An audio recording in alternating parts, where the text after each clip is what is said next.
Hi friend, welcome to exam solution news.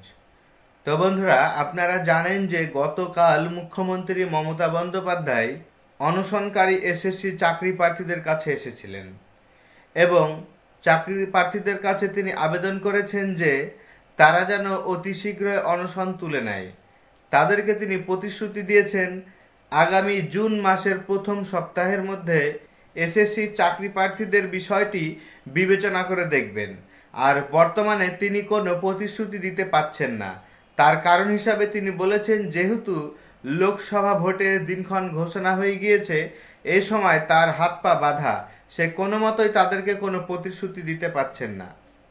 এমতো অবস্থায় চাকরি প্রার্থীদের তরফ থেকে অনশন না তোলার কথা জানিয়েছিলেন, কিন্তু যেহেতু ভোটের দিনক্ষণ ঘোষণা হয়ে গিয়েছে, এখন যদি অনশন না তোলে তার জন্য সরকারের কোনো কিছু করার ক্ষমতা নেই। সেহেতু জুন মাস পর্যন্ত এই অনশন চালিয়ে যাওয়া সম্ভব নয়। তাই অনশনকারী চাকরি প্রার্থীদের তরফ থেকে জানা যাচ্ছে যে তারা অনশন তুলে নেওয়ার বিষয়টি না জানালেও তারা ইতিমধ্যে অনশন তুলে নেওয়ার জন্য তারা চিন্তাভাবনা করছে এবং একে একে প্রায় বাড়ি ফিরতে শুরু করেছে তারা।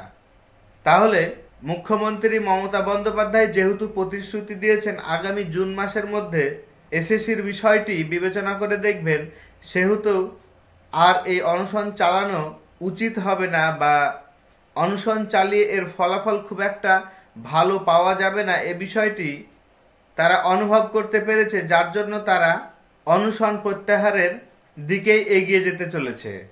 এমতো অবস্থায় যেহেতু ভোটের বিষয়টি উঠে এসেছে, সেহেতু অনশন তুলে নেওয়াটাই ভালো হবে বলে তারা এই সিদ্ধান্ত নিয়েছে। তবে মুখ্যমন্ত্রীর কথা মতো আগামী জুন মাসের প্রথম সপ্তাহ পর্যন্ত দেখা যাক তিনি কি করেন এসএসসির এই বিষয়টি নিয়ে।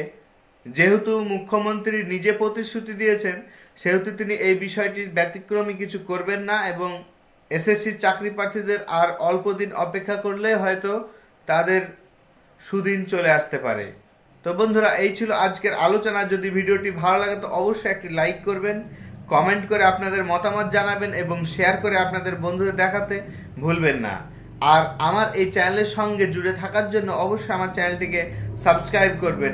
আমি কোনো ভিডিও ছাড়ার সাথে সাথে যেন আপনাদের কাছে নোটিফিকেশান পৌঁছে যায়। তো বন্ধুরা, আজকের মতো এই পর্যন্ত।